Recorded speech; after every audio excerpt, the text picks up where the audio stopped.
ఆయన వైసీపీలో సీనియర్ నేత సీఎం జగన్ కి దగ్గరి బంధువు మాజీ మంత్రిగా ఉన్న ఆయనకి సొంత పార్టీలో వ్యతిరేకత ఎదురవుతుందా అంటే అవుననే సమాధానం వెలువడుతున్నాయి. గతంలో ఉమ్మడి జిల్లాలో ఆయన చెప్పిందే వేదం చేసిందే చట్టంగా పార్టీలో హవా సాగింది. కాడి ఏడాదిన్నరగా పరిస్థితి తారుమారై ఉక్కిరి బిక్కిరి అవుతున్నారు. సీఎం జగన్ ఆయనకు సహకరించడం లేదని తెగ ఫీల్ అయిపోతున్నారు. ఫ్రస్ట్రేషన్లో ఉన్న ఆ మాజీ మంత్రి చేస్తున్న పనులు కూడా వైసీపీని ఇరుకున పెడుతున్నాయి. ఇంతకీ ఎవరా మాజీ మంత్రి? Watch the story.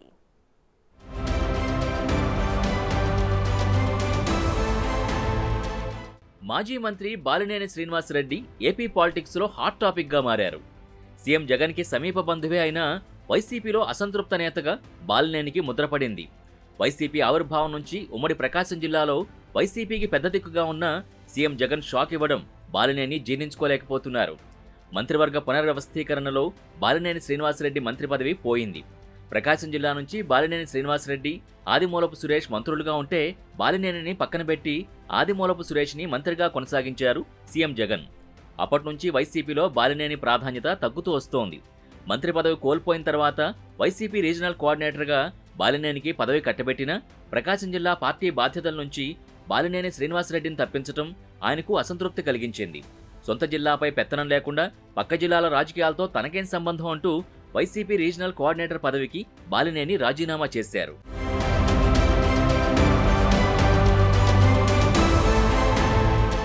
ఇప్పటికే జిల్లాలో 3 నియోజకవర్గాల్లో ఇన్ఛార్జుల్ని మార్చిన జగన్ మిగిలిన నియోజకవర్గాల్లోనూ అభ్యర్థుల్ని ఖరారు చేసే పనిలో పడ్డారు. ఇందులో భాగంగానే గిద్దలూరు లేదా మార్కాపురం చూసుకోవాలని బాలినేనికి సీఎం జగన్ ఆప్షన్ ఇచ్చినట్టు పార్టీలో ప్రచారం జరుగుతోంది. అయితే సీఎం సూచనలకి బాలినేని ఒప్పుకోవడం లేదని, వచ్చే ఎన్నికల్లో ఒంగోలు నుంచే పోటీ చేస్తానని బాలినేని తేల్చి చెప్పారని సమాచారం. టీడీపీ జనసేన పొత్తులో ఒంగోలు నుంచి బాలినేని గెలుపు కష్టమని సర్వే రిపోర్ట్స్ రావడంతో గిద్దలూరు నుంచి పోటీ చేయాలని బాలినేనికి వైసీపీ అధిష్టానం సంకేతాలు పంపినట్టు సమాచారం. తాను ఒంగోలు నుంచి బయట నియోజకవర్గానికి వెళ్లాల్సి వస్తే తన తనయుడికి టికెట్ ఇవ్వాలని బాలినేని షరతు పెట్టినట్టు సమాచారం. బాలినేని ప్రణీత్కు అద్దంకి సీట్ కావాలని బాలినేని డిమాండ్ చేసినట్టు సమాచారం. అయితే ఒకే కుటుంబానికి 2 సీట్లు ఇవ్వడం కుదరదని సీఎం జగన్ స్పష్టం చేసినట్టు సమాచారం. గిద్దలూరు నుంచి బాలినేనిని, ఒంగోలు నుంచి మాజీ మంత్రి సిద్ధారాఘవరావు లేదా చీరాల ఎమ్మెల్యే కరణం బలరాంని లేదా దర్శి ఎమ్మెల్యే మద్దిశెట్టి వేణుగోపాల్ని పోటీ చేయించాలని వైసీపీ అధిష్టానం ప్లాన్ చేస్తున్నట్టు చెబుతున్నారు. ఒంగోలులో కరణం బలరాం బరిలోకి దిగితే టీడీపీకి గట్టి పోటీ ఇవ్వడంతో పాటు కమ్మ సామాజిక ఓట్లు భారీగా వైసీపీకి పడే అవకాశం ఉందనేది జగన్ ఆలోచనగా చెబుతున్నారు. సిద్ధా, బలరాం కాదంటే మద్దిశెట్టి వేణుగోపాల్ని ఒంగోలు బరిలో దింపాలని భావిస్తున్నారని అంటున్నారు. అలాగైతే కాపు ఓట్లు చీలి జనసేన టీడీపీ కూటమికి నష్టం జరిగే అవకాశం ఉందని అంచనా వేస్తోందంటున్నారు. ఈ విషయాలనే జగన్ స్పష్టంగా చెప్పడంతో పొలిటికల్గా ఎలా ముందుకు సాగాలనే టెన్షన్లో ఉన్నారు బాలినేని.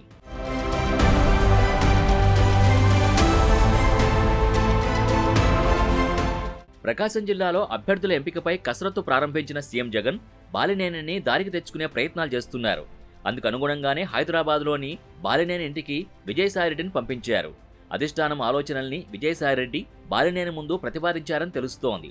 టీడీపీ జనసేన పొత్తు వల్ల ఒంగోలులో బాలినేని గెలుపు సాధ్యం కాదు కాబట్టి మరో నియోజకవర్గానికి వెళ్లాలని ఆయన సూచించినట్టు సమాచారం. టీడీపీ జనసేన బీజేపీ పొత్తు కారణంగా 2014 ఎన్నికల్లో ఒంగోలులో వైసీపీ ఓడిపోయిన విషయాన్ని కూడా బాలినేని దృష్టికి తీసుకువెళ్లినట్టు తెలుస్తోంది. 2024లో గిద్దలూరు నుంచి పోటీ చేయాలనే విషయాన్ని కూడా విజయసాయిరెడ్డి బాలినేనికి చెప్పారని తెలుస్తోంది.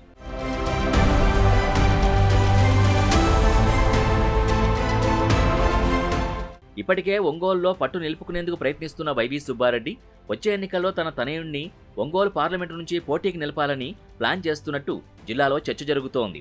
జిల్లాలో జరుగుతున్న చర్చలు, పార్టీ సూచనలపై బాలినేని కొన్ని షరతుల్ని విజయసాయిరెడ్డికి చెప్పారని సమాచారం. గిద్దలూరు నుంచి పోటీ చేసేందుకు సిద్ధమనే సంకేతాలిస్తూనే వైవి సుబ్బారెడ్డి తనయుడికి టికెట్ ఇవ్వద్దని పార్టీ అధినాయకత్వానికి బాలినేని చెప్పారని వార్తలు వినిపిస్తున్నాయి. అలాగే జిల్లాపై వైవి సుబ్బారెడ్డి పెత్తనం ఉండకూడదనే షరతులకి అంగీకరిస్తేనే పార్టీకి సహకరిస్తానని బాలినేని తెగేసి చెప్పారని సమాచారం.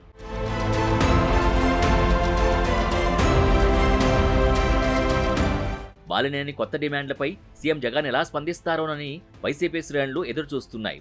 2-3 రోజుల్లో ప్రకాశం జిల్లా ఇన్ఛార్జీలపై స్పష్టత వస్తుందని పార్టీ వర్గాలంటున్నాయి.